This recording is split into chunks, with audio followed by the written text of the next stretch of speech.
Baseball lifestyle. It's my lifestyle. Welcome back to the Grounds Crew. I'm Josh Gerson, your host, along with my best buddy, Bill. What up, bud? What's up, dude? Guys, we had a full-blown football podcast that we didn't record before this. Let us know if you want to start doing that. But that's what we do in the green room. We talk football. Before we get started, make sure you like and subscribe. Follow us on all social platforms. Follow us on TikTok. We're popping on there, so go check us out there at the Grounds Crew. Well, actually, no, it's at Grounds Crew Pod. I'm drunk. Figure it out, bud. Figure it out, bud. I know. Okay, cool. Let's rock. So, this week, the Royals unveiled their City Connect jerseys. I wanted to get your guys' thoughts on that right off the rip. Liked it, hate it. Obviously, the Nationals one was awesome, so. I pretty much all the City Connect jerseys have been good to superb. Yep. A lot of teams should just change full-time to their City Connect jersey. I agree with that. I think, too, and this is honestly my question as they keep putting this out, like, why is there so, like, you look at the NBA, like, they come out with, like, 7 new jerseys a year. Why is the MLB so, like, cookie cutter on it still? Is it, like, I know it's, like, some level of economics involved. It's economics, yeah. right? And then it's always economics with the MLB and the MLBPA. It's about who's getting paid. Yeah. Right? In the NFL, it's a 50-50 split on revenue. Okay. So they don't care. All the owners have opened up their books. In the MLB owners have not opened up their books. So you don't know who's making money and who's not. Gotcha. And the owners don't want to do it because then they can cry poverty if they want to, right? Nobody can tell the difference about what's going on. Like, the Athletics don't need anybody to show up to games for them to be profitable. I mean, right? So they're already there. So why do we care about making jerseys that you're going to then ask for a piece of the pie? And we don't want to do that. Yep. So they'll just do a couple of them to make sure they have interest. And it's why the league is struggling with other areas. Yes, yeah. But, Dennis, did you like them, hate them? What were your thoughts? I mean, I love powder blue jerseys, so it would have been nice to see a rendition of that. But yeah, overall, they're definitely very good. They were cool. I wouldn't say 1 to 10. I gave them like a 7. Okay. I wasn't wowed. I really loved the Astros jersey. I thought that was super cool how they did that. Obviously incorporating space, all that kind of stuff. But like, it was fine. I didn't really think it like spoke to me about Kansas. Like, it was just like a cool little like new logo. Great. But yeah, that was this week. And then big news this week. We're talking about the baseballs, and they've caused a lot of problems this year. Last year, the news came out following the season, but the MLB used 2 types of baseballs last season. One baseball was kind of like built a little differently, so it kind of restricted flight and led to 6 no-hitters earlier in the season. Before July 1, 9 no-hitters total, which was an MLB record last season. And then roughly around the All-Star break, they switched the balls to the let's hit homers baseballs, and then there was a ton of those. So this season, we're back to the garbage balls, and pitchers are having trouble holding them. The Mets have been hit, I believe it's 19 times or something like that. And the Mets have been drilled 3 or 4 times in the head now. People are having trouble holding the balls, and people are upset about it. And Chris Bassett came out and was like, MLB doesn't care. They don't give a damn. We've told them multiple times they don't want it. He then described it. He's like, the ball is good in the first inning. He's like, and then in the 3rd inning, it's trash. Yep. In the 4th inning, it's okay again. In the 5th inning, it's horrible. He's like, there's no consistency to delivery of what any of them are. And that's an even bigger problem is you can't kind of get into it. The second thing that is happening this year that's different for the balls is also that all 30 teams are putting them in humidors. Right, so in the past there was only 10 teams that were putting them in humidors. Now everybody is, and because which, like, that seems broken in itself. So what it makes is if you're gonna do humidor a ball, at least we can create consistency by saying everybody should, right? So now at least everybody has a pretty stock. This is what the balls are as soon as the game starts, right? The challenge is, like he's saying, are the balls then degrading quicker in places where the humidor doesn't help, right? And does that change the ball? I don't know the answer, but it's been interesting to see Mets games. And I don't know if it's the balls. I don't know if it's that guys still don't know how to make tackiness for their hand. And they're saying the balls suck, and the reality the balls don't suck. It's just everybody's inconsistent. Like, look at the Mets. Look at them.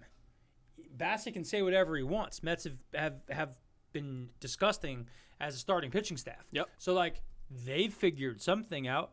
And we talked last year on the pod that Pedro Martinez did like a interview about the balls last year. Right, and how he used rosin to actually create tack. And he took the rosin. He says you got to burn it, right? And he went like this, and then all of a sudden you could hear the stickiness of him trying to pull his fingers apart. Mm-hmm. When's the last time you saw a guy go back pick up the bag? Not that often. Right? Not that enough. Often, yeah. I saw. I don't know who I was watching last night. Oh, it was maybe Matt's. And Matt's went behind and he picked up the bag and kind of tossed it around for a second and then put it back down. And like that's the first time I've seen somebody use the bag in forever. They got so used to doing this sunscreen thing and like all these guys, like figure it out, man. Yep. Figure it out. I know for me when I was playing, like I never really had the rosin bag available, but some kind of dirt, something to kind of just get something on your fingers, especially in the middle of the summer when you're sweating bullets. Obviously, we're not quite there yet, but like you need it. And I obviously, yes, in the last couple of years, they've had other options, and those other options don't exist. I mean, Garrett, actually, now that I think about it, Garrett Cole definitely was using it in his last start, and he had like a dirt spot on the back where he was on his like hamstring, I guess, where he was wiping his hand off, and everyone's already coming after him like, oh, what's on his back leg? What is he doing? But like, okay, watch 5 more seconds of the video. He literally used the rosin bag. Yeah. Like, what are we talking about? Yeah. Again, it's just because he's been so bad.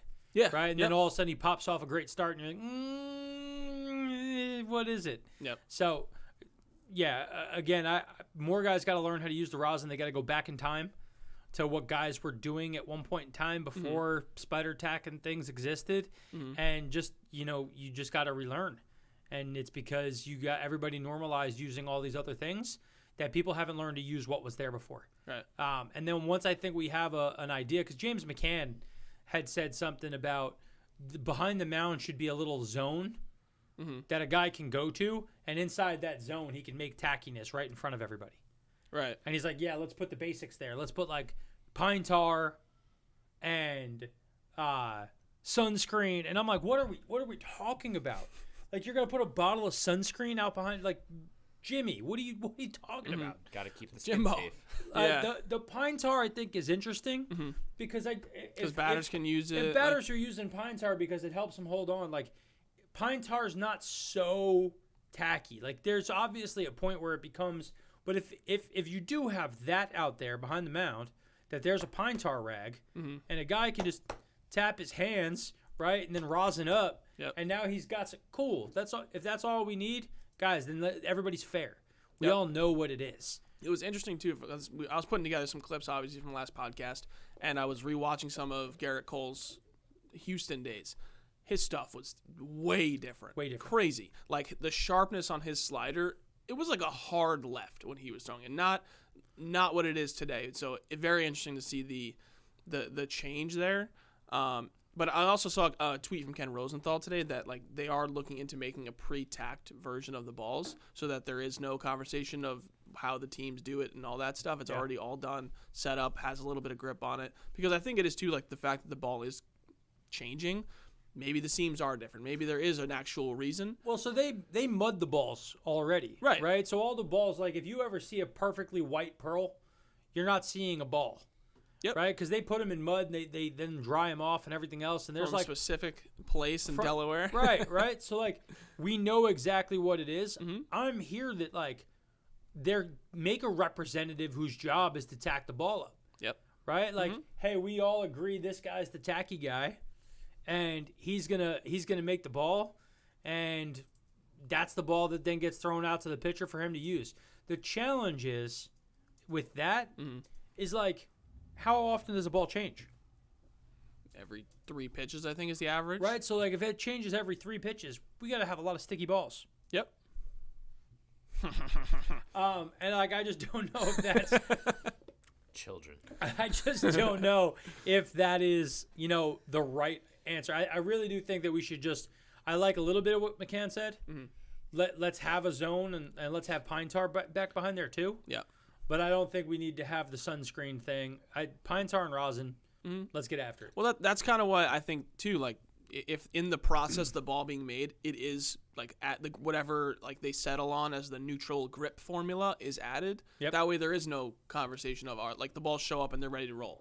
And like, sure, if you need pearls, you set them aside in the process. Like you do that, whatever you need to do, Rawlings. But like, I think that would at least make it easier for people to kind of just have a neutral ground. Like all the footballs are the same, right? Like all the basketballs are the same, and everybody knows when they're being changed and all this kind of thing. The footballs, there's a certain amount that you can have it inflated, things Right. like that. But outside of that, it's the same.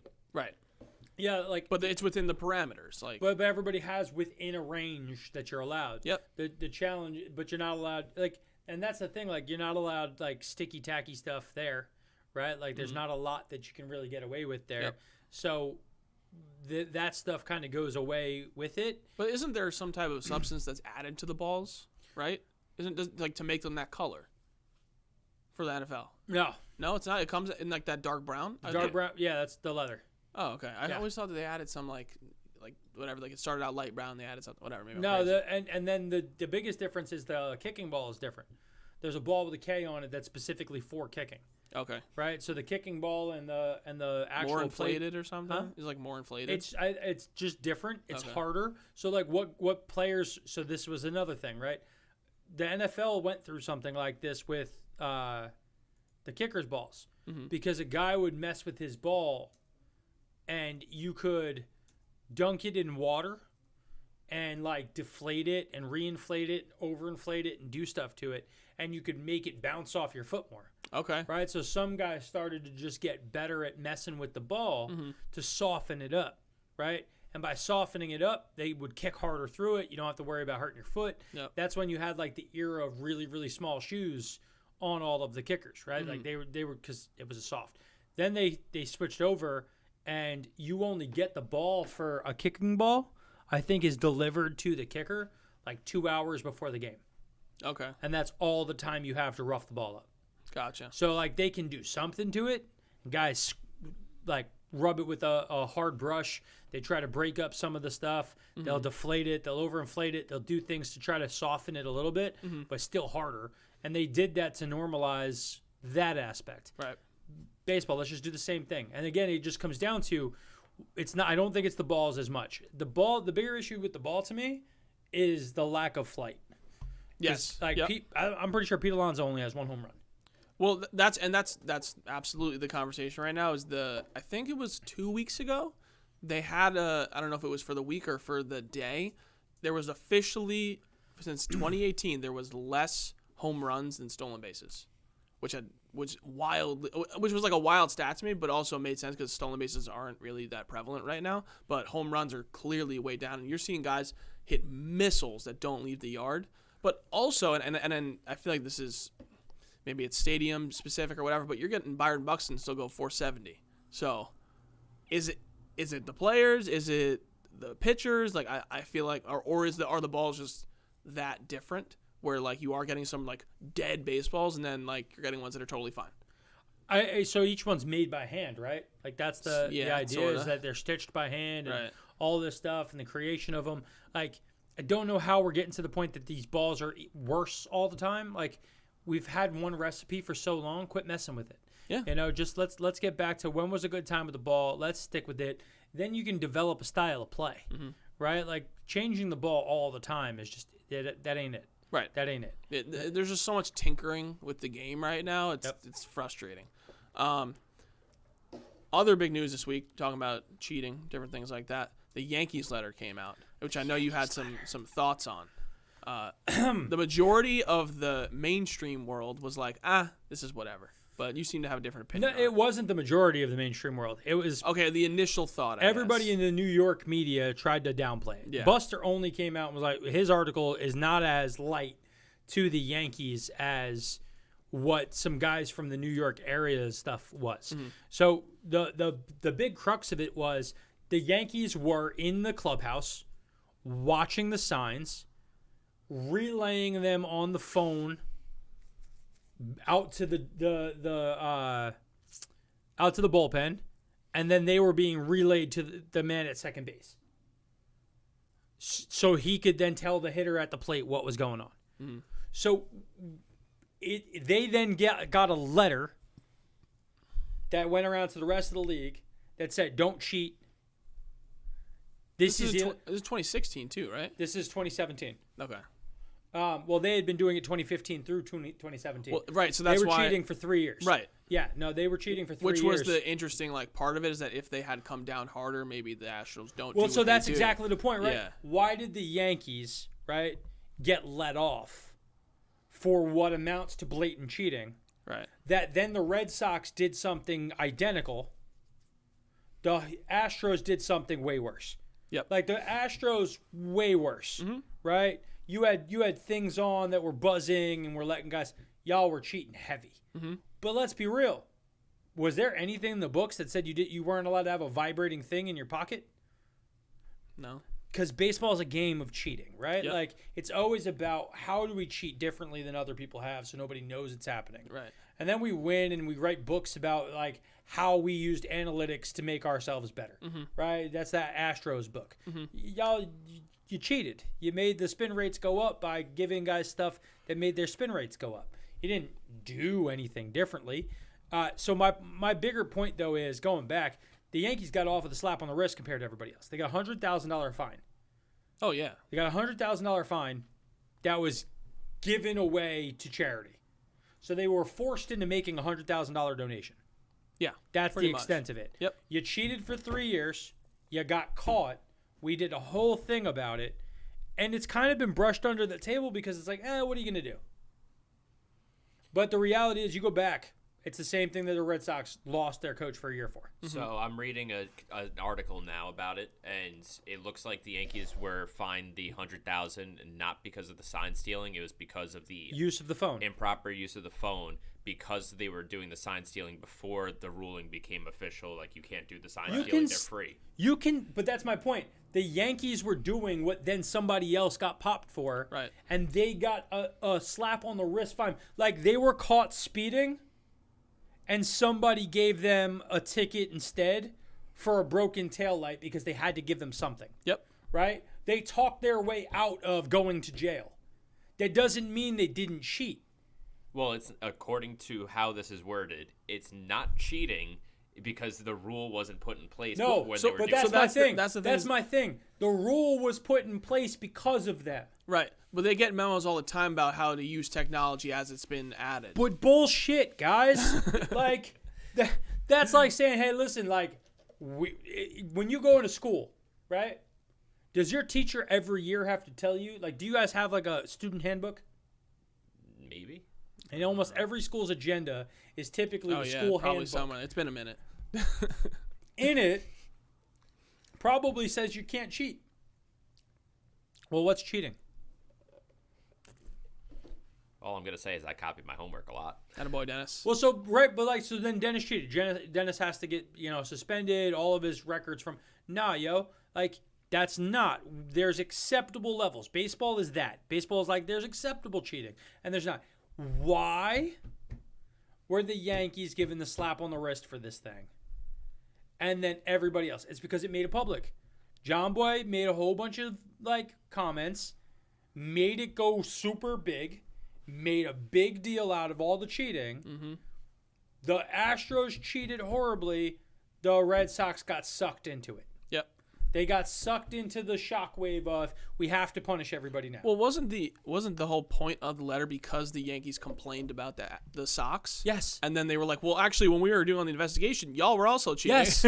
Which is my point. Yeah. Like you guys are making claims against them, right? Because weren't the Yankees also doing it on the Apple Watches? Yes, that was their issue. And like, are you kidding me? Like, we think it's okay that they had Apple Watches telling them what was happening, but it's not okay that we had a buzzer in our pocket? Again, it's fine that everybody wants to let it go. It's because it's the Yankees. I get it. But, like, Yankees fans really can't say shit about the fact that they've had a cheating squad since, 96?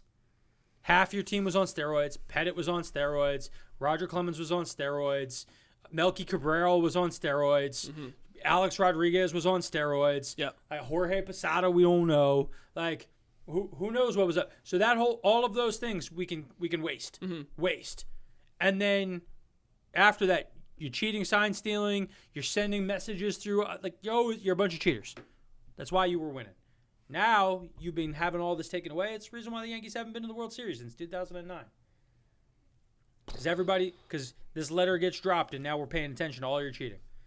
You're the Patriots. Not to mention their roster moves haven't been A+.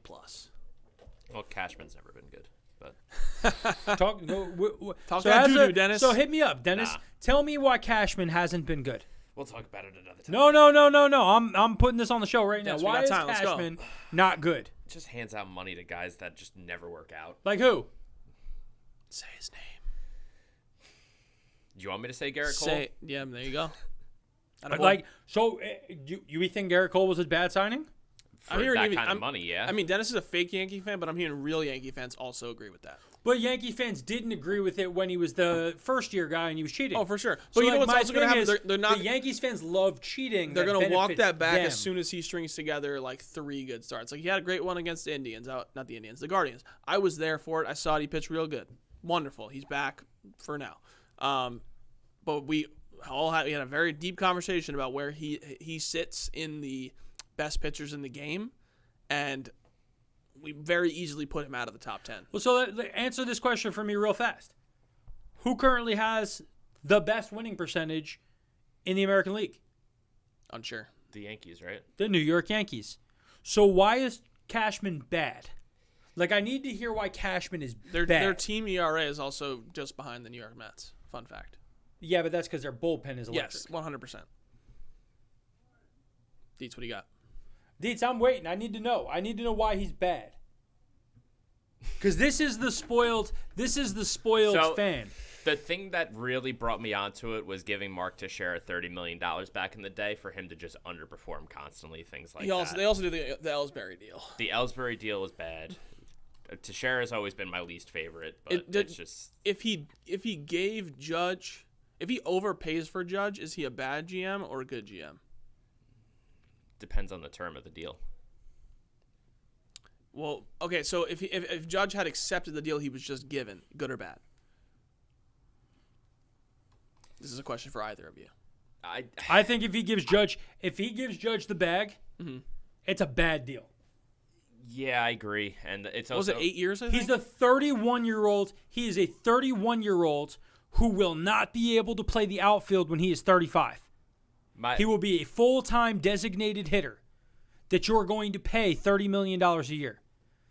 Aaron, you know that's bullshit. I know, but now this is the problem, right? He's been underpaid up until this point. So I get it, but the Yankees had the chance to make moves and do something to replace him when they had a misconstructed lineup. They made some moves. They can't sign Judge. And the Yankee fan needs to right now have IKF, right? Yeah. They have to have him become like, we love this guy. I thought it was a huge hit for, what's his name? Why am I blanking? Second baseman. You guys said was Glaber? Glaber Torres. Glaber with a big hit to win a game, Yep. bring his confidence back up, 25. At one point in time, I was being told he was going to be the MVP of the league by people around me. Like, those players need to become successful so that people can let go of Judge. So I would say if he signs him to the bag, it's a bad move. But going back, you said something interesting, Dietz. Mm-hmm. If I told you that a player in 8 seasons Had an 800 OPS for most of them. had an 800 OPS for 5 out of the 8 seasons. Back then, $30 million was completely different than what it is now, though. Like, that was, you were supposed to be the best player That's in Juan baseball Soto at that money. point. Like, he Yeah. was not the best player. That's he was Juan Soto's not 50. what Yeah, but in 2009, what'd you guys do again? won the World Series. You sure So did. you paid a bunch of money to the best first baseman in baseball who got you a 948 OPS, hit 39 home runs and 122 RBIs, and you were mad about it. Talk. Tell me what we're talking. 4 straight years over 800 OPS. Now listen, we all know that guys later in their careers making that kind of money, that's a problem, right? I am with you and I understand. But Teixeira was also a really solid first baseman defensively. So you're in a situation where you had a switch hitting, high level, 800 plus OPS back guy who played a really, really solid first base. and made an all-star team his second to last year in the league with a 900+ OPS. What are we talking about? Like, you can't hang your hat on that. That signing is not bad. Ellsbury's an atrocity. Yeah. Right? Who's the pitcher? Which pitcher? Who's the pitcher you guys had? There's a lot of pitchers. No, the guy from Japanese league. Tanaka. Tanaka was supposed to be superstar. And then he was just a really solid pitcher for you guys. Right? I don't think that was a bad signing. You just had aspirations by us paying so much money. This guy will be even better. Money does not equate to greatness. It is a reward for consistency of greatness. And, like, you never know what level. Like, this year, is Bryce Harper a complete waste of space? I don't know. You got a 720 OPS guy? Yeah. Like, it doesn't mean he's a complete waste. Is a bad signing? He's going to flux. Yep. And, like, that's my thing. Like, the Ellsbury signing is bad. He's up to 850 now. The Ellsbury signing is bad. No, Bad. that's fully recognized. But I think the Aroldis Chapman move, getting Chapman when they did, he's been the best closer in baseball since they got him. Great move. Right? The IKF move to reposition, great move. Great move. Rizzo, trading for him and re-signing him, great move. Gallo's been disappointing, but every Yankee fan wanted him. Yep. You can't revisionist history and be like, no, I don't want him. Nope. Stop. At the end of the day, he actually is what he is. Like, he's going to strike out all the time, which you knew, Facts. and only really hit home runs. He just hasn't been hitting a lot of home runs. Facts. You guys but he is starting to figure it out. He's hit 2 in the last 2 days. You guys want to know about a bad signing? Talk about Jason Bay. Facts. Right? You saw I commented on. Oh, no, you probably didn't. Our Wheelhouse Wednesday yesterday was who's the biggest bust your team's ever brought in, and I commented Jason Bay. And here's the craziest thing. Jason Bay was definitely a bad signing by the Mets. But his first year for the Mets, he still had a 750 OPS. He wasn't like, oh my God, an atrocity. But he only played 95 games. He never played a lot of games ever again. Yep. And that was injuries. You get guys who have injuries. Yoenis Cespedes was not a bad signing until he got hurt. One of the greatest trade deadline signings. Right. He got the Mets to the World Series. Yep, absolutely. So you look back in time and you look at a lot of the things. We always make these reactionary things because you don't allow guys, you don't look at the whole work. And I would tell you that if we go back in time, like, is it his fault that Glaber has declined substantially over his last 5 years? Glaber went from being a 900 OPS middle infielder to being a guy who barely is scratching 700. That's not on the GM. The guy was one of the best prospects in baseball. He was like top 3 in all of baseball. I don't put that on Cashman. Nope. Now, do I think Cashman's made some bad decisions? Maybe. But Garrett Cole, he couldn't have known he was cheating that bad unless everybody knows that the league is cheating. Which could be a thing also. I feel like at the epidemic that the spider attack stuff was going on, like, the GMs had to have known something was going on. They all had to know. And that's why, to me, again, like, you can't judge a book by just what you see in the short term, right? Like, Billy Epler, GM of the Mets. Is he an amazing GM or is he a terrible GM? Because he was terrible, quote unquote, for the Angels, right? Right. Couldn't put together, couldn't surround Mike Trout with the team and all this stuff. But then look back and go, Howie Kendrick was a pretty solid player that they had, that they developed, that they brought up, right? Walsh is a really good first baseman. Epler was part of that process. Epler is the guy who brought in Shohei Ohtani, right? Epler is the guy who signed Rendon. He has done things, but there weren't the ability for him to do some things, right? Like, he was hamstrung by some choices. Trout missing all of last year, that's not his fault. Now fast forward. He goes out and he has the free purse to go and sign whoever the hell he wants. And Canna looks like a great signing, right? For $12 million a year on a 2-year deal, right? Like, Marte's been a great signing. Bassett trade looks like an amazing trade. Like, it's so difficult to make those decisions when we're myopic. So I would love to see Cashman leave the Yankees, if only because the Yankees are now just a B-list franchise. Could be. Well, you're already on the Mets, so we're gonna dive into the Mets because they had quite the series with the Cardinals.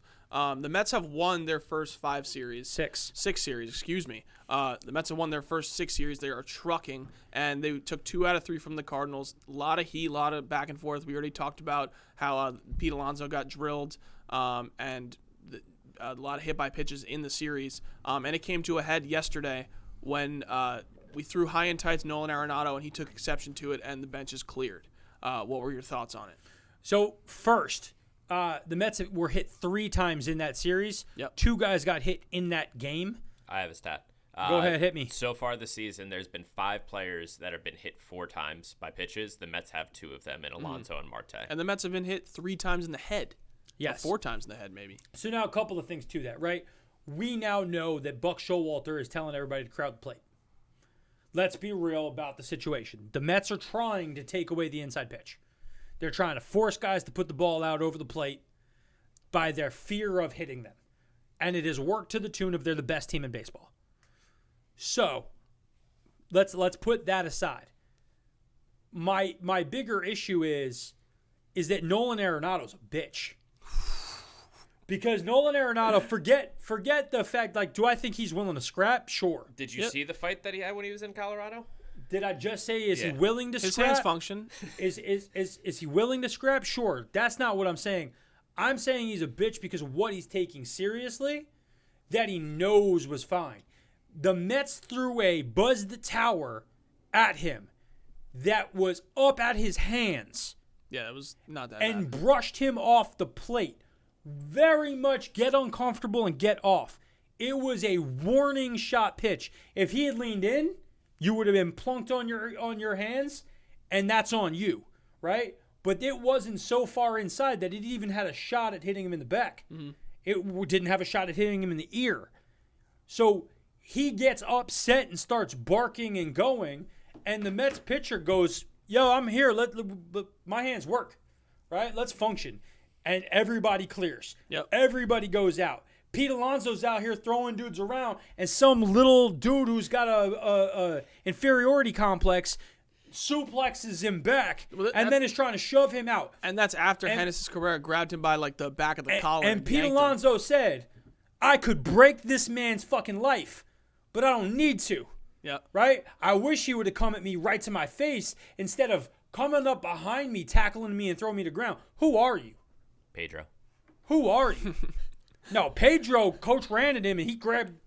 He sent them. He sent them to the floor. Shouldn't have done that. That's on your own fault. You don't have good feet. Your feet didn't work. Yep. And the problem is, too, is like, yes, Nolan obviously knew the situation, knew things were heated a little bit, and he went after it as if, like, he'd been wronged and whatever. Yeah. Like, stop. Pete Alonso got drilled in the head, stood right back up, and could have easily said, let's go right now. Absolutely just kicked your catcher in the face warranted. And broken his skull and then gone and killed your pitcher. Yeah, because he was up in a heartbeat. I watched that live. I was for sure hands were about to happen. So you got brushed back and you incited a fight. Yep. Your team hit 3 guys. You just hit another guy in the foot with a fastball who had to exit the game on his birthday. How dare you? And you're acting like your team has been put to bed. You know what it really was? It was the frustration of the Mets were beating the shit out of the Cardinals for 3 days. Carrasco melted a little bit, so the Cardinals had a lead. Yep. But in the first 3 innings, they were burying Steven Matz, which I love. Matz was buried. Yep. Your other 2 pitchers lost. Yep. You're frustrated that the Mets are better than you. And it looked like Arenado was just venting the frustration of, we're frustrated that we're finally winning, but I'm being brushed back off the plate because we're winning. No, you got brushed back because your pitchers can't do their fucking job. So that's why he's a bitch, is you fight over something that you can actually stand on. Your team wasn't the team that was wronged multiple times. No. Did the Mets have frustration from 6 series of being hit? Yes. For sure. But did your team hit them 3 times, twice in that game? Yeah. You got brushed back. Eat it and move on. Yep. But if you want to start something, my only problem with pro sport violence is it's not violent enough often. Yeah. It's not. I would have knocked out Arenado. I would have given him. That would have been so awesome. Just go at him And I'm going to tackle you. I'm going to Kyle Farnsworth this shit. Yeah. Let's a little Nolan Ryan, Ventura, let it happen, and then get everybody else in there. Let's go. Everybody goes and they hug each other. And it's a hug. Right. You're sumo wrestling. Yeah. These things go and just completely end Arenado's season with a broken orbital bone. Because you know what will happen? Genuinely, you won't hit our guys. You also won't feel any way about coming to the mound ever again to one of our guys. And you know what happened? So there also is the other sides that one of the you see the Rumble Ponies, the Mets AA team got into a full scrap, and one of our top prospects tore his ACL in the process. Gone. That's why Brutal. Just these hands work. You and me knock out Arenado with the 96-mile-an-hour fastball punch to the eye, right? And end his season. And then we'll see that nobody wants to do any of that stuff ever again. Yeah. But we're too a little bit. To bring it back to a situation that happened last year, different sport, same city. The Knicks are getting housed in a game.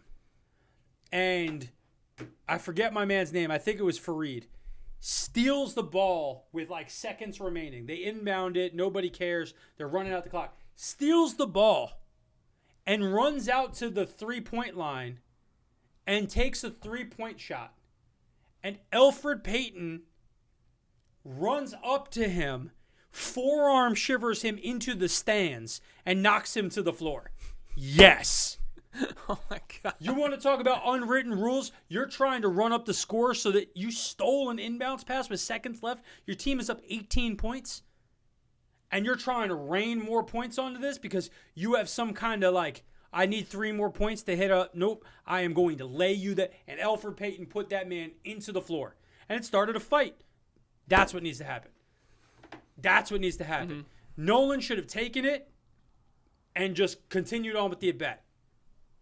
Yell, bark. Sure, say a little something, keep going. But let's get after it. Yep. Do your work. Yep. As soon as he said something, he should have gotten his ass beat. But here's what I will say. As a final product of all this stuff that's happened to the Mets, they are definitely a united team right now, and they feel like a bunch of bad motherfuckers. 100%. And Buck's first one out of the dugout every single time. Every time. I love it. Buck's like these hands used to work. These hands used to work. Is now my mouth works, but as soon as it gets real physical, I'm gonna be like, he's like, I'm gonna let it go, but I got a bunch of big guys who are gonna do this for me. Yep. Pete. Is there anything funnier though than watching all the guys run from the bullpen, and by the time they get there, it's just all over? Who was it? Whoever the closer is for the jumped right over. Epic. Loved it. So don't get me wrong. Super exciting series, top to bottom. Loved how it finished. Yep. Love that we're scrapping. All good things. Let's get into the Ohtani Watch. Ohtani Watch. Dun-dun-dun-dun. Dennis, how has Shohei Ohtani been doing? Not great, Bob.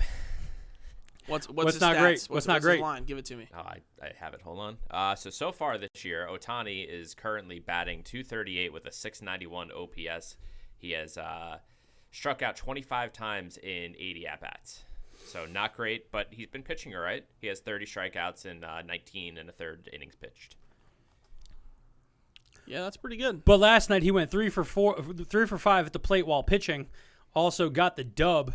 Went 5 innings, let up 2 runs, had 4 strikeouts and a walk. He's got a 4.1 ERA on the season so far. But I think Ohtani's going to figure it out. He's also leading the league in strikeouts per 9 with a 14 right now. Yep. And that's my thing. He's the batting average, a .238 batting average, some weird things here and there. He does have 3 home runs. I do think he's going to be able to kind of figure that stuff out. It's just early for him, and he does so much. Absolutely. He does so much. He's such a savage at so many different things. But look out. Who's playing well? The Angels as a whole. Dennis, you got more on the Angels for us? That I do. Absolutely. Let's go. So, with the Angels, so far, we'll start with the last 10. They're 7-3. Mike Trout comes back. Since he's been back, 3 home runs, .474 batting average, 1651 OPS.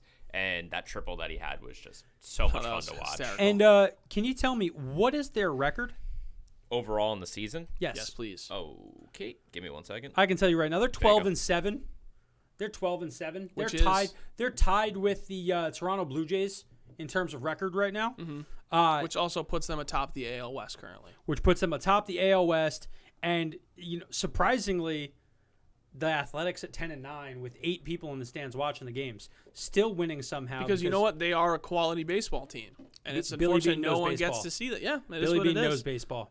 You can put a team together for $11. Could you imagine that they actually gave that man the bag, what he could do, Yep. what that guy could turn on? And it's too bad because the Mets wanted to give him the bag, but it's okay.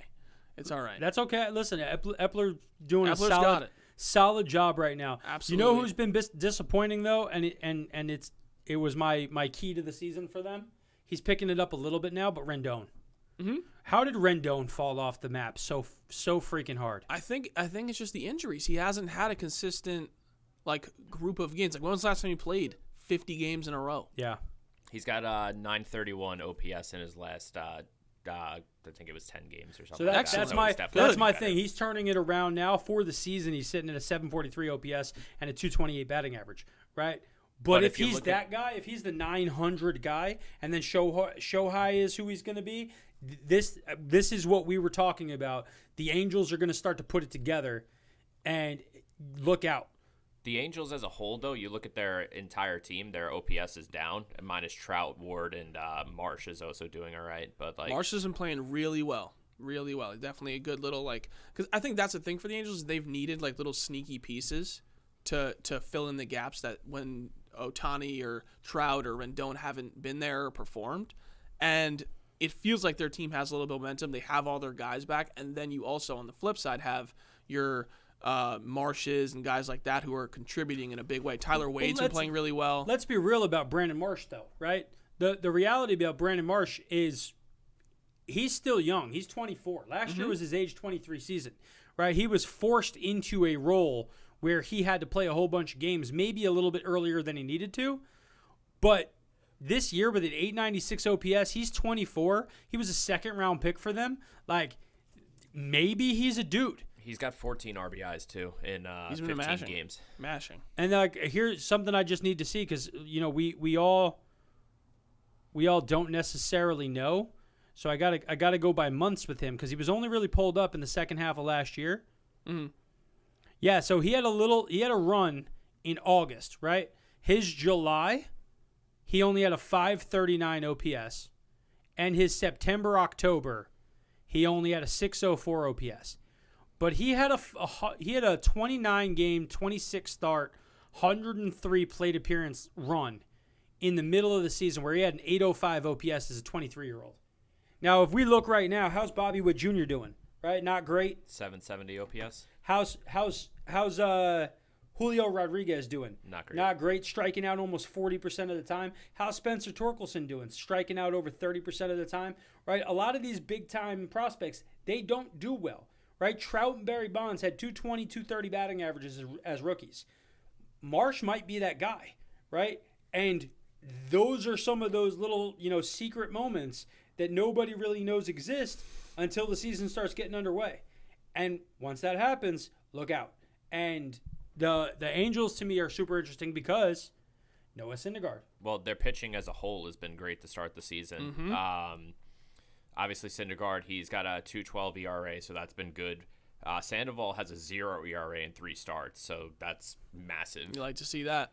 He's just not getting many innings pitched, but overall as a team, their pitching staffs look very good, which is surprising. Excellent.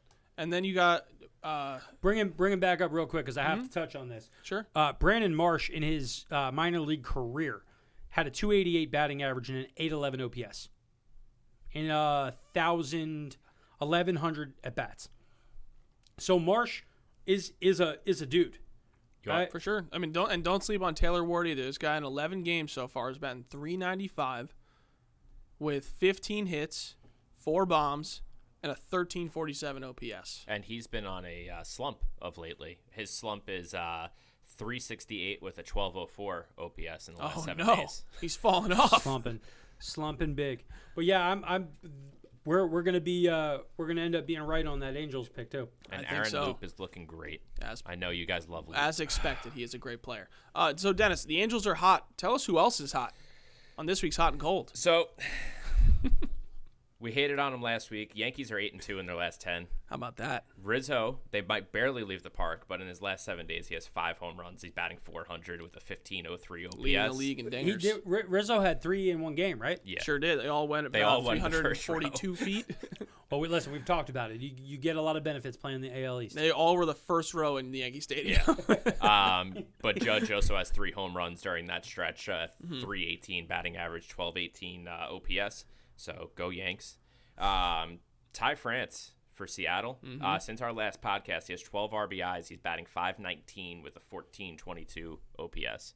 Seattle's looked good too. So that West, we talked about it being up in the air as to who it's going to be. The Astros have struggled against the Angels this year, but altogether, Seattle, Los Angeles, they're all looking good. You know who else is hot?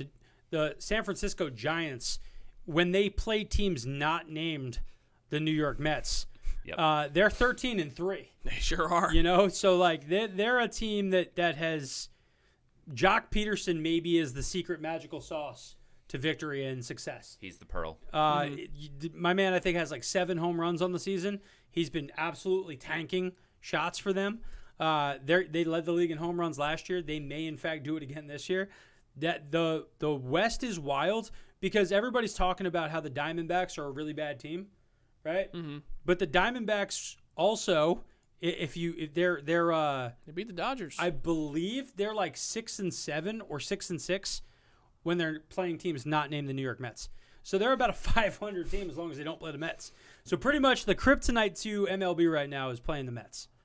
That is an interesting thing that every time someone who's been a buzzsaw hits the Mets.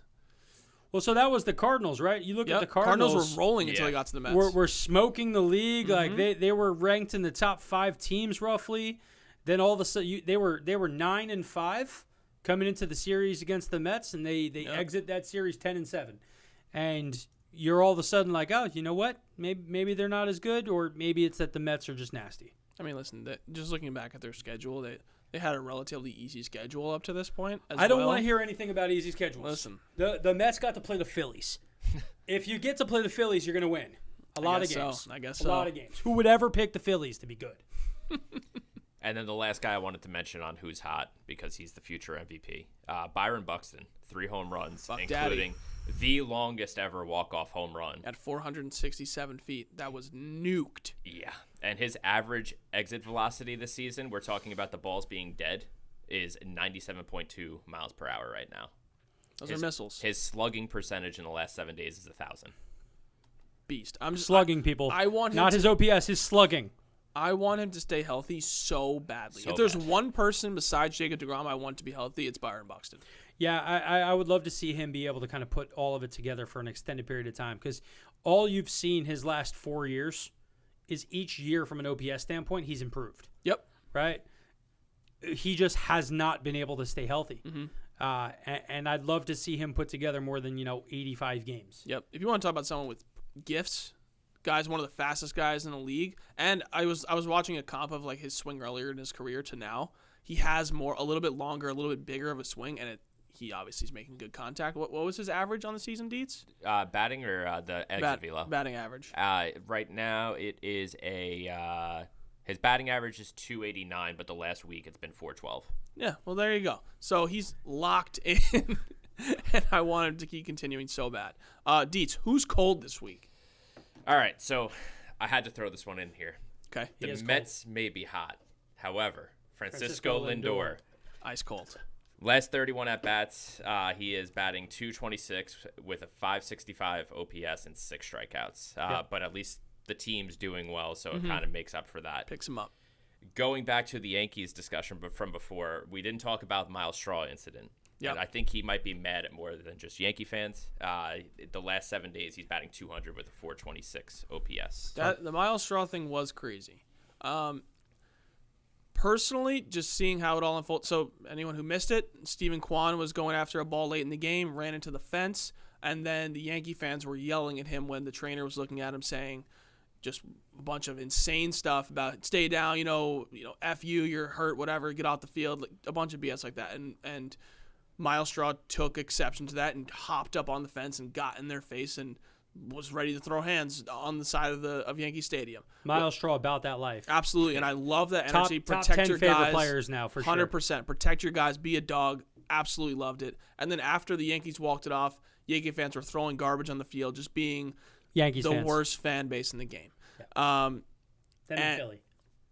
Yeah. And I saw a lot of varied opinions on Miles Straw reaction. Personally, I am all for it. Protect your guys. The fans have no right to do that just because you paid for a seat. Well, the other side of it is them saying everything and him going at them is one thing. Yep. But that was in left field. Yep. The garbage being thrown was being thrown from right field. Yep. The people in right field have nothing to do with what happened. Throwing garbage and bottles and beer at people on the fields after your team wins a game is the most Yankees fan thing there is. Mm-hmm. It's just, again, that sense of entitlement of, oh, we can do whatever we want. Yep. And, like, it really, it's not just Yankees fans. It's the world right now. People think that You they see can it all say across sports. whatever they NBA want to had a any ton of person. this problem. Yep. Everybody's too much that they can say or do whatever the hell they want to people just because they paid money to go in for a seat. Yep. And you know that the player is going to be the one who gets in the most trouble if anything happens. Mm-hmm. But you throw something at me, and, like, the Yankees fans need to ban, like, the Yankees as a team. Anybody who threw something on the field, zoom in, picture, ban for life. Yep. Can't be in the Done. stadium. Done. You're gone. Things hit players. Like they had to get their security, like cover the players, get them away. Aaron Judge and Giancarlo Stanton had to go to the fence and be like, "Yo, guys, Which cut I love. this shit out." Which 100%, I love. incredible. Judge and Stanton being out there being like, "What are you doing? Stop! Cut that out!" Like this isn't what we do here. Yep. Best thing I've seen. Yep. And it's why the Yankees shouldn't sign Judge. Too classy. Too classy. Yeah, but definitely was an alarming incident. Deets, who else is cold? The Boston Red Sox. They are 3-7 in the last 10. I'm going to give you 3 batting averages and OPSs of players that are relatively key players for them. Okay. Rafael Devers, 185 batting average the last 7 days with a 585 OPS. Alex Verdugo, 154 and 326. And Bobby Dahlbeck with a 192 and 519. Outside of Bogarts, no one's really hitting on this team. So I got a team that's cold. I love that for Bogarts too. Go get your bag, son. I got a team that's cold that we expected, well, the world expected at least, to be better than they're doing, and that is the Braves. The Braves in their last 10 games are 4-6. That is not, for a team that just won the World Series, that is not how you want to get started. But He's back. Here Ronald he comes. Acuna is back. Now, somebody had a cold take, and they were like, hey, yeah, my team's getting back the best player in baseball. Ronald Acuna, decidedly not the best player in baseball, correct? He might be top 10 at this point, right? He's top 5 player. So, again, I'm here for Top the 5 position player. Don't give me Yeah. pitchers. Okay, so let's debate this. Cool. Ronald Acuna, when was the last time he was a top 5 player? Because if we pull up Ronald Acuna and we look, right, 2021, he was a 283 batting average guy, right, which is super solid. Nothing to look at and go, okay, that's not something good, right? And he had a 990 OPS. The year before, right, 250 average, 987 OPS. That dude is a monster power hitter. Yep. But with him having a substantial injury, are we going to assume that he's athletically the same guy that he was? I'm gonna say yeah. Okay.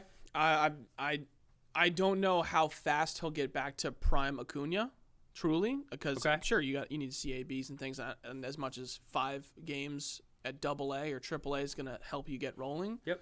Major league pitching's different, but I do think he's a super ultra talented guy. Super. And I think he will come back to the level that he has been at. Obviously, he doesn't have Freddie Freeman there to cause whatever, maybe it was a rift in his game for sure, but like Ozzy's been playing extremely well. Like that addition I think is going to be super helpful for them. But I do think as a player that he will get back to Ronald Acuna as is. He is only 24. He is so. a young man. Yeah. Only 24, but what I'm saying is coming off an ACL tear, right? And it seemed like his ACL tear was more than just an ACL tear. Because he missed all of that time, missed that whole thing. He's coming back. It has not been a year since the injury. Right? Now, I know this isn't the NFL where we have to make sudden changes and course adjustments, but you do have to sprint full speed at a wall and then stop yourself before running into it. That level of go-stop is big.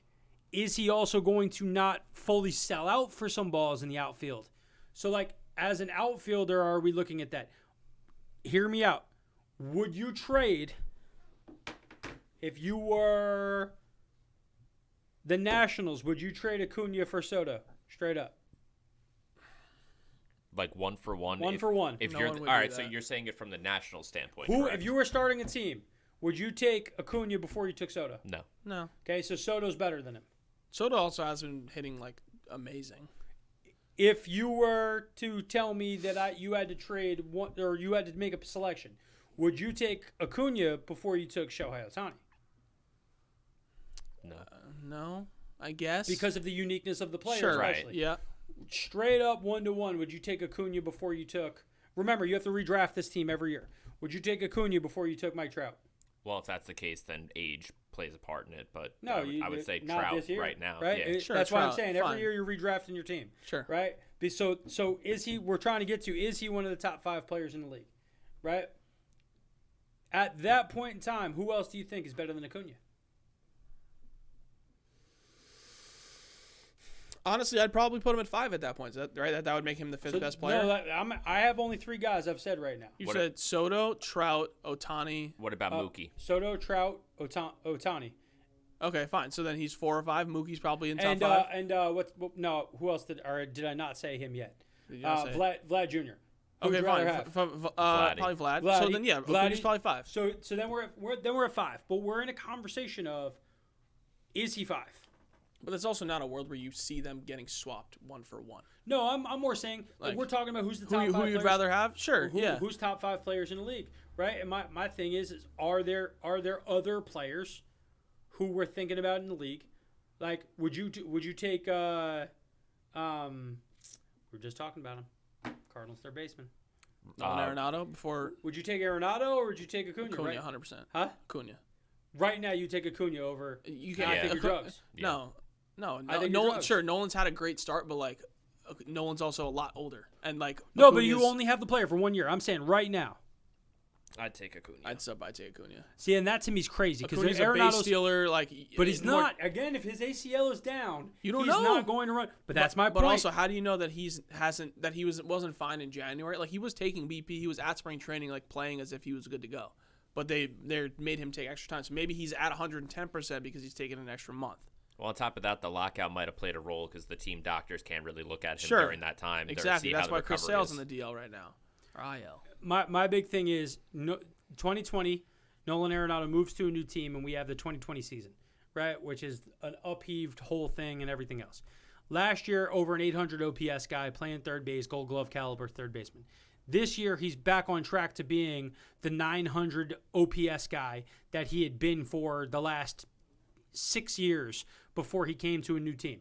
If he's a 900 plus OPS guy with the talent that he has with the glove, I don't necessarily think that there's an easy way of saying that I'd rather take Acuna. Now, I get Acuna from an age perspective and how long you're going to have a guy. Who would you take? But I'm saying top 5 players in the game right now, position player.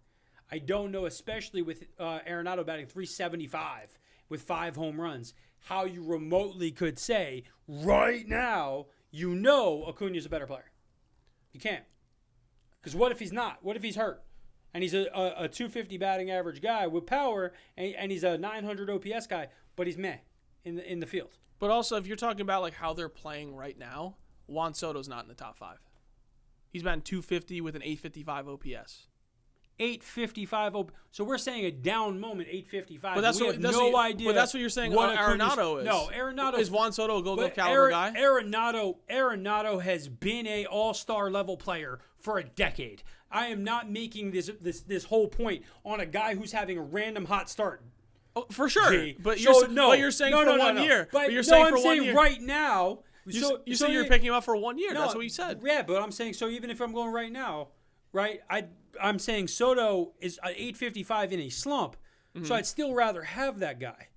Sure. So like you're right now, I know the player that they've been. Acuna has declined as a player somewhat in some key areas of who he is. His batting average has regressed even though his home runs have gone up. Is he going to continue to be able to be that player? His batting average was up last year. He was 250 batting average last year. No, last year he was 283 batting average. He was the 250 the year before, 250? which was the Gotcha. weird year. Gotcha. Who? Acuna. Okay. And that's all my point is. How do we take Arenado, who's a career stud, and you're going to tell me that it's definitely Acuna and we have no idea who he is? But then also at the same time, like if we're looking at Arenado, you're also looking at Rendon, who's a career like 900 OPS guy.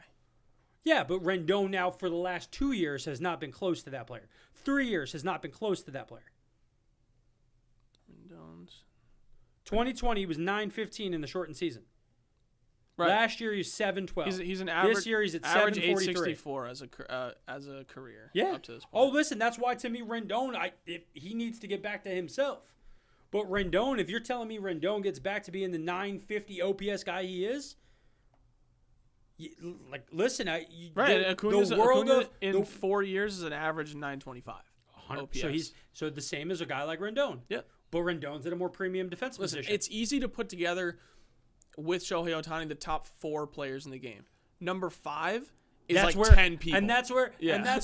that's all I'm saying, right? Yeah. The conversation was, is he the best player in the game? I think it's decidedly no. No. Right? There's a series of players I would rather have before I have Acuna. Just as a single one-off. Yep. If you're telling me I know I have 24-year-old Ronald Acuna versus 31-year-olds, 32-year-olds, first baseman who hits 330, right? Like, yeah, I'm going to take a 24-year-old, right? What about Buxton? But so Buxton is hurt all the time. I have to keep that in a pocket. That like I can't put him in that he's in the top 5 yet. Because talent-wise, like it's interesting. Talent, yes. It's interesting that he's not more involved in the conversation of the best player in the game, and it is because he's hurt all the time. But if he was not, it would be so easy to put him in the top 5 because he puts up numbers when he's healthy that are Juan Soto give you $50 million a year numbers, and on top of it is his versatility as an athlete. So I just remembered a player, and we haven't even talked about him at all this year, and I don't even know if he's playing, how he's playing, what he's doing, but he's Who you got? looking at it right now. He's a super stud, and we forget how good this guy is. Michael Conforto? Good one. By the way, No. the Ducks checked in on him. Little fact. Oh, right and before. the last guy on my cold list before we go into this, Christian Yelich, 125 batting average, 243. Bellinger has also declined since he was hitting well. Yeah, Uh, not quite as bad though. another guy who can stake a claim to being one of the top 5 to 10 players in the game who has kind of faded from conversation, Manny Machado. He got overshadowed by Tatis. Manny Machado right now this season, as is currently this second, 1,022 OPS. 1,022 OPS. Who at third base shortstop. He's slugging .577. He's got a .366 batting average. Leading the NL in hits as well, 26. Like let's make a pause. Like this is to me my point. Cuz Machado to me is a guy who we forget about, but he's clearly one of the top players in the league, and depending on the year in which you're trying to look at him, he's been a superstar Yeah. at points in time in his life. He's been top 5 in MVP voting 3 times. Yeah, and then Tatis, when Tatis comes back, who would you rather have? Acuna or Tatis? So that's all. That's a same level player. I think Acuna is a better overall player. I think so. Tatis was magical Tatis as has a too many- shortstop. Yes, If but he he's an still has a lot of outfielder- holes as a shortstop. If he's an outfielder, which is what supposedly he's maybe moving to in the not too distant future, you're now talking about 2 outfielders going against each other. One guy who has way more pop, right? Yeah. And Acuna is a big banger. Mm-hmm. But so again, my point is just there becomes after those 4 intriguing players, there's a lot of guys. And we didn't even mention Bryce Harper in any of that. Because No, it's Bryce 'cause he's Harper's very clearly not a top 5 player. But he might not won even be a MVP. top- yeah, He's no. borderline not top 10. Yeah. And he won the MVP. Like, I get it. Like, we talk about his ups and his downs. At the peak of his game, he's a very good player. At the peak of his game, he's absolutely a top 10 player. Yeah. For sure. At the peak of his skills, he encroaches the top 10. But, like, winning an MVP to me sometimes is not just were you the best player in the league. It's a combination of a lot of different things all encapsulated together. And Bryce gets the benefit of that. He's been a phenom since he's 16 years old. Where do you think MLB.com has Tatis ranked? As a player? Yeah. 3. That's correct. They have Harper as 5. Bill loves his top 10 lists. I know. What? Did you look it up or No, that's off my brain. Don't you guys hate the fact that That's funny. I get it right? That's so annoying. Juan Soto at 4. Juan Soto at 4, Harper 5, Mookie at 6, DeGrom 7, Vlad 8, Freddie at 9, which we didn't even talk about Freddie. Which I said a 32-year-old first baseman who can hit. Yeah. They have Acuna right after him at 10. And then Judge, Scherzer, Turner, Correa, J-Ram, guys like that. Machado at 18. Machado above Arenado. Little interesting thing for you. Do you think Mookie is still that player? I don't think Mookie is talked about enough, truly. Well, I don't know what his stats are right now. Right now, I know why he's not talked about because he's got a 666 OPS. That's what I'm saying. I didn't think his start was that good. Batting 209. He's still walking. What did he finish the season last year? 264? Last year, 854 OPS. So he might be falling off a little as he leads the league in runs, which is fine, but that's also not entirely on him. That's him batting leadoff for one of the best teams in baseball. That's his OBP being like decent. And that's my thing. Mookie has lost, like he was a center fielder. Now he's kind of a corner. And like when he was that, you thought about him differently, right? Because defensively he made up for things. Yep. I think he's maybe a better defensive player than Acuna. But I would say Acuna is a much more dangerous offensive player now than Mookie. So, like, Mookie's lost a little. That's why, to me, I don't necessarily think that Mookie's in that high. Mm-hmm. But also, Bryce Harper, to me, is the most polarizing player in terms of how consistently he is great. Because, like, it just, you look at the player, and I don't know if it's always that massive eliteness. Yeah. Yeah, I do get that feeling, which... That's why I say, because now you're talking about pitchers and I don't want to. Yeah, if we're talking purely position players, he's definitely the top 10 because his peak is so high. Mm-hmm. But is it just his peak? Because you look at his career OPS at 915. Yes, he has the couple seasons where he's over 1,000, but he also has a couple that are in the high 8s, mid to high 8s. That's still a very solid player. Is a mid to high 8 OPS outfielder what we're talking about for top 5? If you're not including his current season right now, his career OPS is an 890. How? And this is my point, right? Juan Soto's career OPS is 976. Right? Mm-hmm. But his worst OPS season, not counting this year, because that's what's pulling his average down right now. Yep. He's got an 855 OPS. His worst OPS year is 923. And that was his rookie year. So, we're talking his rookie year is the worst of it. And then if you look at Bryce Harper's worst year, we're talking about 700 OPS guy. You said it's not including this year for Soto? Yeah. That's a 981 OPS. For who? Juan Soto. No. As a career. As a career, right. Yes, yep. So then I'm saying it lifts if you take this out. Yep. Right? And that's my thing. But you look at Bryce Harper, you got an 817, an 854, a 768, an 814. Right? Yes, the 880s exist. Right? The 900s exist. But part of me is some of his numbers are now that he's in Philly. You have to juxtapose the fact that if you're an 880 OPS guy when you were playing with the Nationals, that's at least a 930 OPS if you're playing half your games inside of one of the smallest, easiest to hit home run parks in the entire league. Mm-hmm. So, it's the Yankees thing, right? Rizzo hits 3 home runs. He's never done it before in his life. He never played in a Pee Wee league. Yeah. He's in a Pee Wee stadium now. It's 314 down the line. Dennis could accidentally hook, 3 in a game. Dennis got some pop. I'm saying, Yeah. 3 in a game though, like so. We'll see. We'll find out next Wednesday at softball. That's why Morning to track me, power. Yeah. that's one of the reasons why to me, like the inflated OPS for Harper recently is just because he's had the stadium change, right, and it's easier for him to do some of those things. Sure. So I think Bryce is a top 10 guy. I just don't place him in the top 5 because he's shown that his down Yeah. is outside of the elite zone. Right. And his average is average. Right. Yeah. We're talking about Acuna right now, and Acuna's like worst OPS year is what? I had it. Hold on.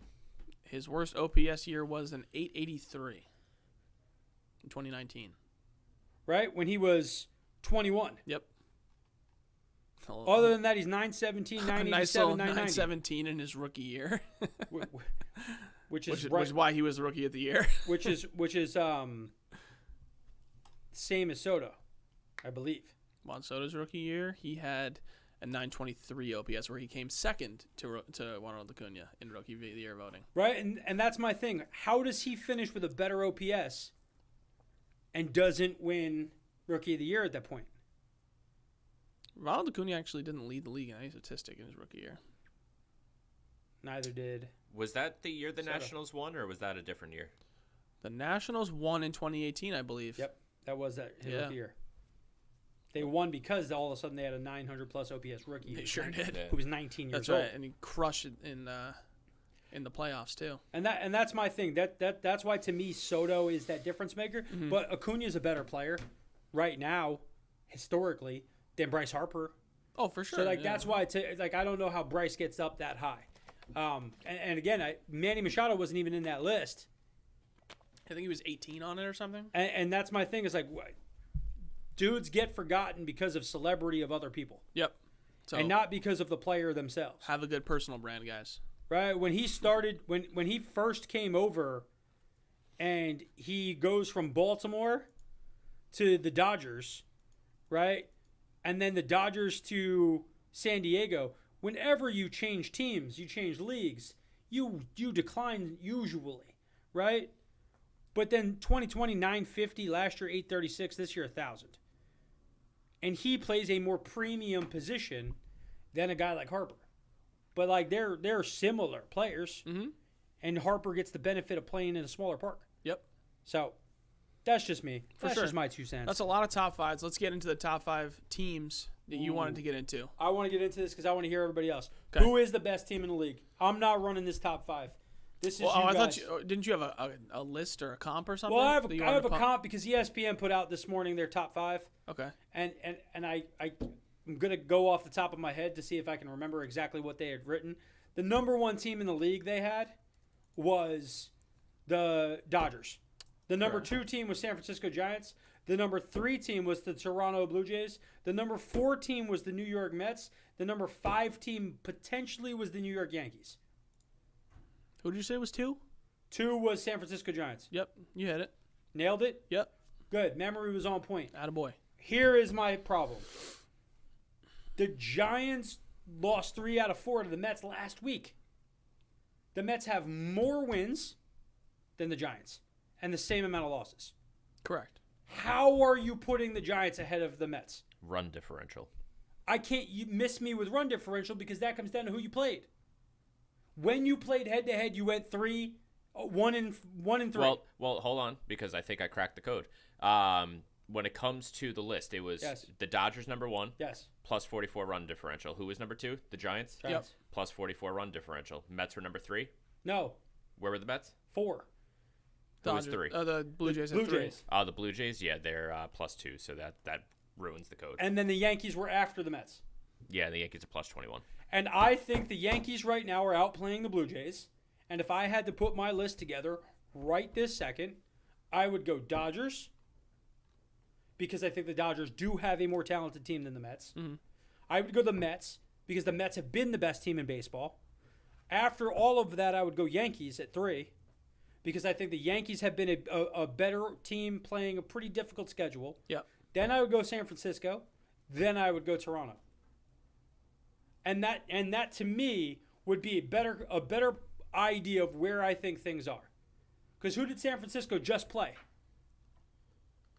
San Francisco Giants. Because coming off playing the Mets. So before the Mets or after the Mets? You want? After the Mets. So after the Mets, San Francisco played Washington, won all 3 games. Played Milwaukee once. So hold on. So you go against the Washington Nationals, who are showing up to be a bad team. Like, they're a bad team. Mm-hmm.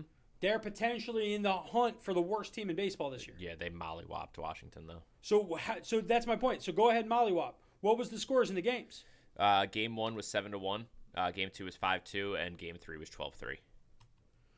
So you're the plus in baseball for where you just went in that series alone. You were 18. You were plus 18 in 3 games. So that's why you have the best run differential. You just played a terrible team. Then they played a one-off against the Brewers, 4-2. You win games, you get there. Mm-hmm. You played the Athletics. You won 8-2, and then you lost 1-0. But when you look at that whole stretch where they were just now, that's why they're up.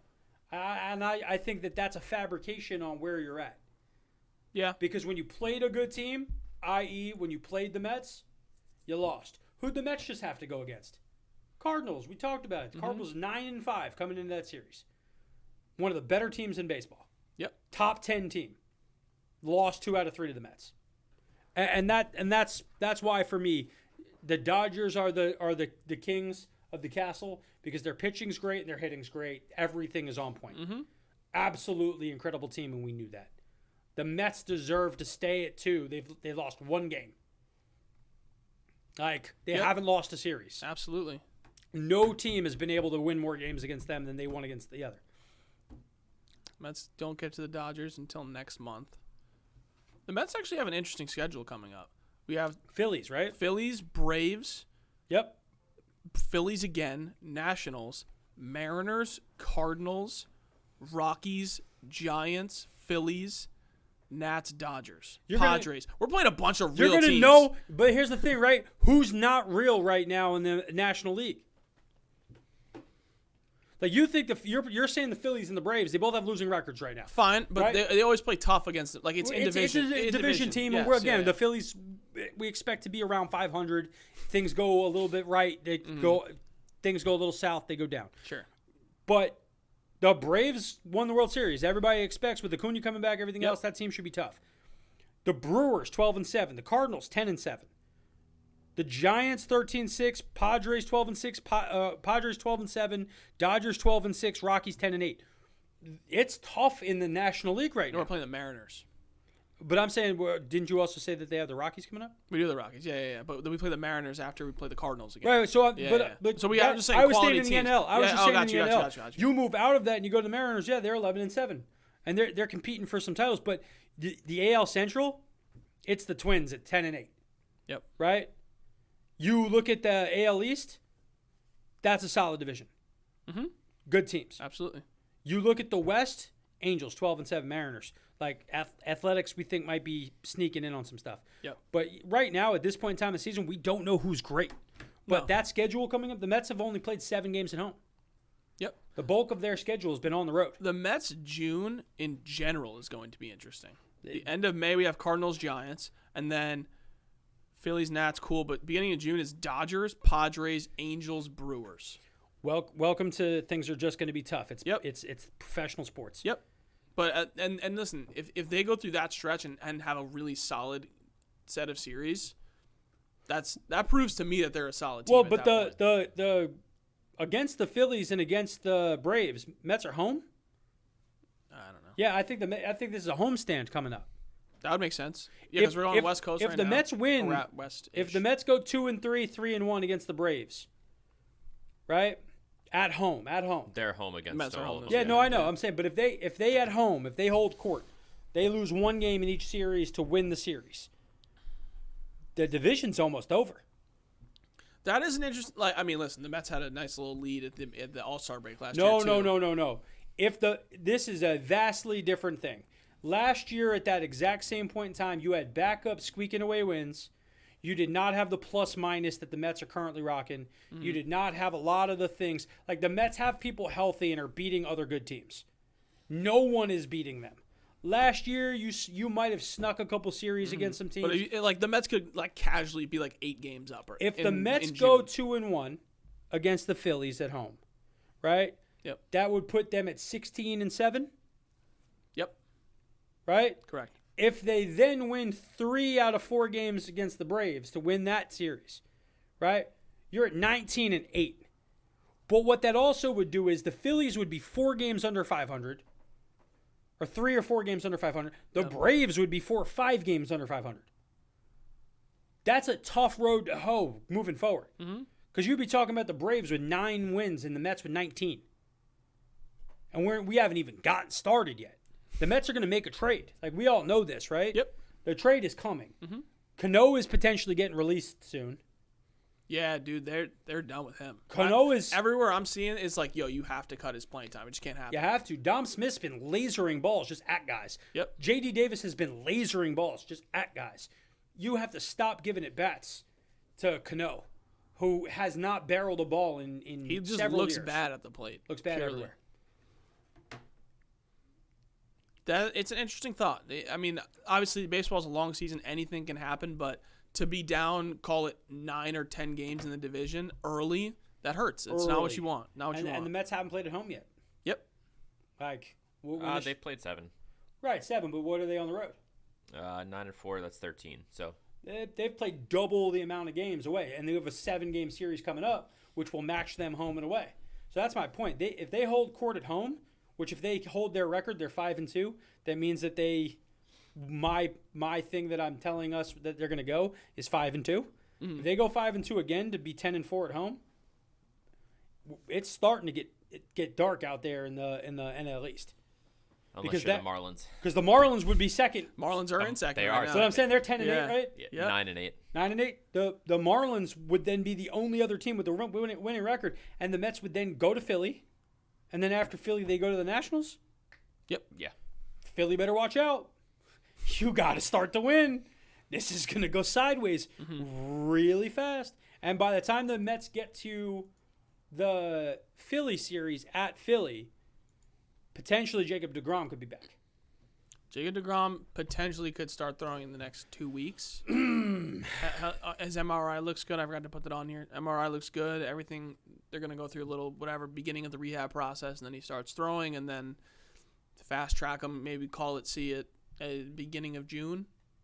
You see him back on the bump.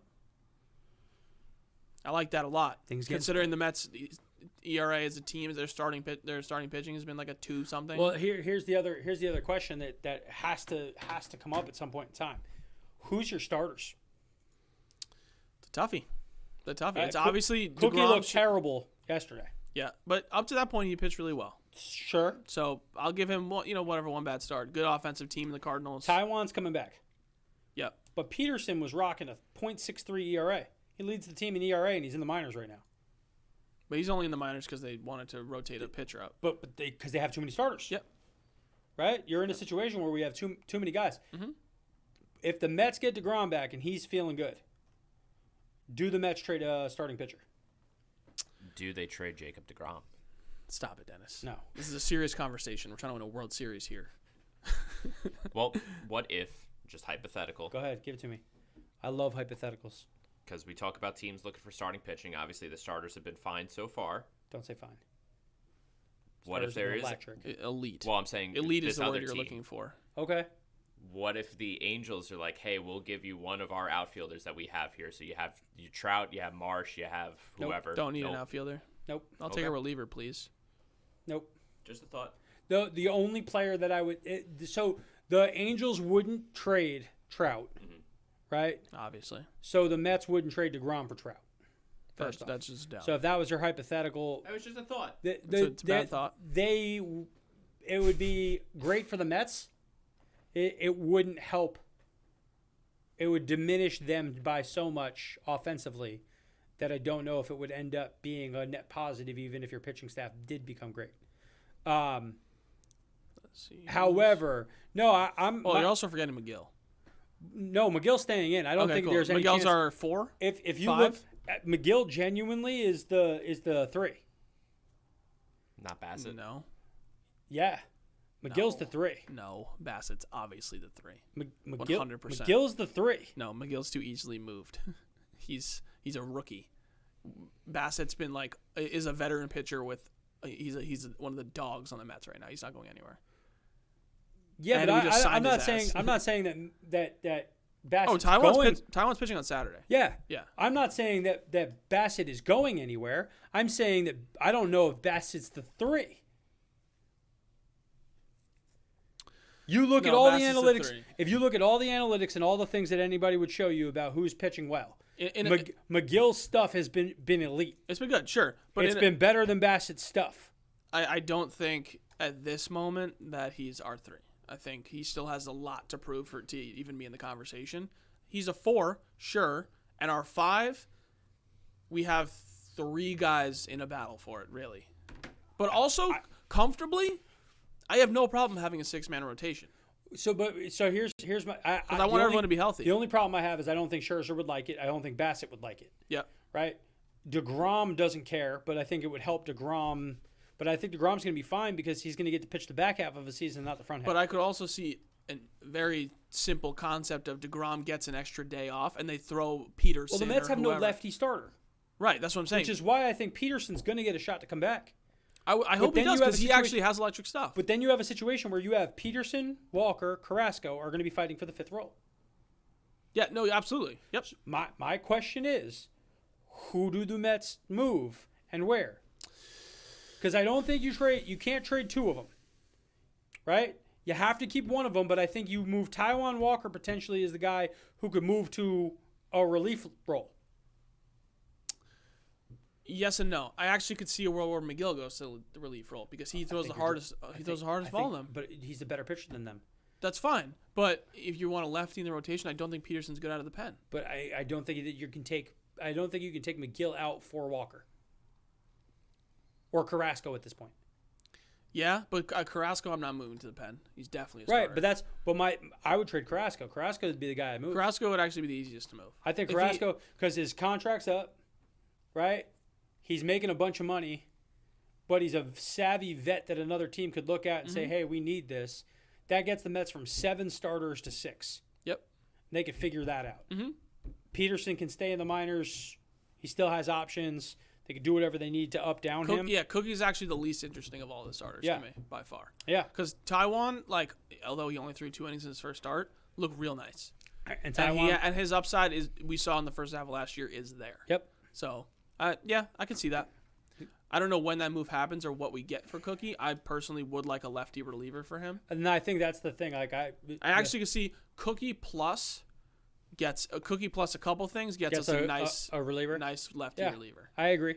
And I think that you got to look at a team that currently is missing starting pitching, but has an elite bullpen. Who has a surplus of bullpen. Who has a surplus of bullpen Yeah. and might be interested in, A veteran starter. starter. That'll give you a When was the last 6 time they strong. made a trade together? a couple weeks ago. Yep. That's right. Okay, I'm stupid. It's okay. Joely. It's not like It wasn't. We It gotta- wasn't a it's big not like one. you're on a baseball podcast. Did you hate that trade or no? No, I loved the trade. Okay. I think that we the first couple weeks you were like, oh, but He's actually not bad. his last few appearances he's been great. Also, And they needed a lefty. We've also brought up a couple relievers from AAA that are solid arms, mid-90s guys with some good stuff. Reed Foley's Dunzo, cut him. yeah. See ya. He's up and down. And again, that the biggest problem that they've had is Somebody they threw in the Diamondbacks series, I forget his name, really looked solid. He had a couple of cups of coffee with the Bigs, I think with the Phillies or something, but I forget his name now. But he kind of shoved a little bit, and I think they're going to experiment with that first, trying to find a young guy that they can just bring up and be like, okay, we don't have to trade anybody. well, real quick. Speaking of just and I want to get these last couple things out before we end this exceptionally long podcast. Oh, we still have one more thing to hit before we end it. Dylan Lesko, right? We're now going young guys, minor leagues. Yeah. Dylan Lesko was supposed to be the top pitcher in the upcoming draft, Mm-hmm. and he's a high school kid. He's getting Tommy John. Yeah, That sucks for a kid who's in high school to get Tommy John at this point in time. super unfortunate. That's yeah. the worst, right? You go from being, I'm going to be drafted in the top 10 out of high school to who the heck knows.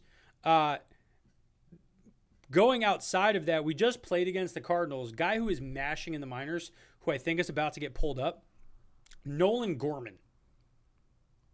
Nolan Gorman was a third base prospect for the Cardinals. Mm-hmm. They moved him to second when they traded for Nolan Arenado.